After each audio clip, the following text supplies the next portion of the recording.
आज हम रिवाइज करते हैं दोबारा जो हमने कल 4 स्लाइड्स पढ़ी थी बायोमोलिक्यूल्स की। कार्बोहाइड्रेट्स में हमने कहा था कार्बोहाइड्रेट्स को हम ऑप्टिकली एक्टिव पॉलीहाइड्रोक्सी एल्डिहाइड ये कीटोन बोलते हैं, या फिर ऐसे कंपाउंड जो हाइड्रोलिसिस करने पे ऐसी यूनिट्स दें। ठीक है, ग्लिसरॉल्डिहाइड का हमें स्ट्रक्चर याद रखना था CHOH CHO CH2OH। इसको हम C3H2 होल थ्राइस की फॉर्म में लिख सकते हैं।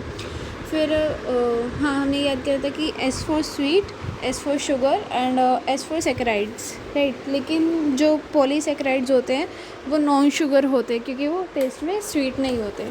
ठीक है, फिर हमने देखा था कि हम इसको लिख सकते हैं CXH2 होल Y के फॉर्म में हम इसको लिख सकते हैं।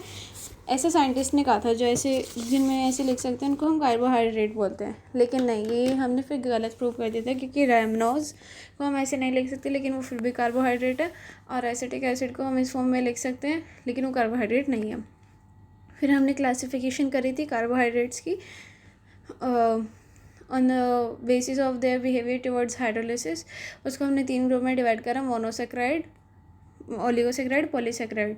मोनोसेक्राइड में हमने याद करा GGFMR, glucose, galactose, ribose, fructose, mannose. फिर 2 जिसमें एल्डिहाइड ग्रुप एल्डोज, जिसमें कीटो ग्रुप है वो कीटोज। नंबर ऑफ कार्बन भी हम इसमें इंट्रोड्यूस करते हैं। ग्लिसरॉल्डिहाइड को हम एल्डोट्रायोज बोलते हैं। डीग्लिसरॉल्डिहाइड, एल्ग्लिसरॉल्डिहाइड एनेंटियोमर्स हैं। फिर हमने इनके स्ट्रक्चर देखे थे। ओलिगोसेक्राइड्स में हमें ये 3 याद रखने हैं, सुक्रोज, लैक्टोज, माल्टोज। सुक्रोज से हाइड्रोलाइज करके ग्लूकोज और फ्रक्टोज, और माल्टोज से हाइड्रोलाइज करके 2 ग्लूकोज बने। पॉलीसेक्राइड की बात करें तो इसमें 3 है, स्टार्च, सेलुलोज, ग्लाइकोजन। इसमें स्टार्च को हाइड्रोलाइज करते हैं तो 1000 से ज़्यादा ग्लूकोज मॉलिक्यूल्स मिलते हैं, और सेलुलोज को हाइड्रोलाइज करते हैं उसमें भी 1000 से ज़्यादा ग्लूकोज मॉलिक्यूल्स मिलते हैं। यहाँ तक हमने कल कर लिया था। आज हम शुरू करते हैं मोनोसेक्राइड से। ठीक है, अब बात करें मोनोसेक्राइड्स की। ग्लूकोज हमने देखा था ना, GGFMR, तो इसमें हम पहले बात करते हैं ग्लूकोज की। इसको हम एल्डोहेक्सोज तो बोलते हैं, डेक्सट्रोज भी बोलते हैं। इसका मॉलिक्यूलर फॉर्मूला क्या है? C6H12O6। स्ट्रक्चरल फॉर्मूला हमने बनाया था ऊपर COH, और C3 पर हमने देखा था कि H और OH की पोजीशन अलग थी। OH लेफ्ट में था और H राइट में था, और बाकी सभी पोजीशंस में OH जो है वो राइट में था, और नीचे सबसे लास्ट वाले कार्बन पे CH2OH था, राइट। अब हमने क्या बनाया इसके दो, C4H10, wait a second, it was assigned this structure based on the following evidences.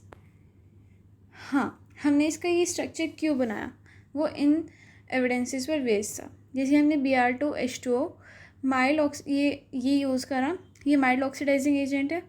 Aldehyde से कार्बोक्सिलिक एसिड बना, और कीटोन से कुछ नहीं बनता, ये हमें पता है। और HNO3 से डालते हैं तो एल्डिहाइड से कार्बोक्सिलिक बनता है, 1 डिग्री अल्कोहल से कार्बोक्सिलिक बनता है, 2 डिग्री 3 डिग्री से कुछ नहीं बनता। ये हमने करा था, ये हमने पढ़ा था हाइड्रोकार्बन, नहीं, एल्डिहाइड कीटोन वाले चैप्टर में पढ़ा था। हमने ये भी पढ़ा था use to differentiate aldose from ketose. अगर हमें एल्डोज को कीटोज से वो करना है तो हम उसको Br2H2 HNO3 से रिएक्ट करवाएंगे, उससे हमें पता चल जाएगा। अगर एल्डिहाइड मतलब कार्बोक्सिलिक एसिड बन रहा है तो मतलब ये पता चल जाता है कि वो एल्डिहाइड रहा होगा उसमें, और कोई रिएक्शन नहीं हुआ तो मतलब कीटोन है, क्योंकि 1 डिग्री अल्कोहल भी कार्बोक्सिलिक एसिड में कन्वर्ट हो जाते हैं, तो मतलब 2 डिग्री 3 डिग्री अल्कोहल तो नहीं है। ठीक है, फिर हम देखें C4H10 के 2 स्ट्रक्चर्स हैं, ये ऐसे आइसोमर्स हैं। ठीक है, अब हम आते हैं इस वाले रिएक्शन पे। जैसे कि कीटोन ग्रुप है RCOH, ये एल्डिहाइड एक्चुअली, RCOH, ये रिएक्शन हम दोबारा फिर भी लिख देते हैं इधर। हमने इसको NH2OH से रिएक्ट करवाया, हाइड्रोक्सिलमीन से, तो डब्बा बना के हमने H2O बाहर कर दिया, क्या बना, ऑक्सीन बना, RCOONOHH। ठीक है, फिर हमने ROH को 1 डिग्री इसको रिएक्ट करवाया CH3COCl से, या फिर एनहाइड्रेट से करवाएं या एस्टर से करवाएं, SNA ही होगा, सॉरी एस्टर हमारा बनेगा SNAE से।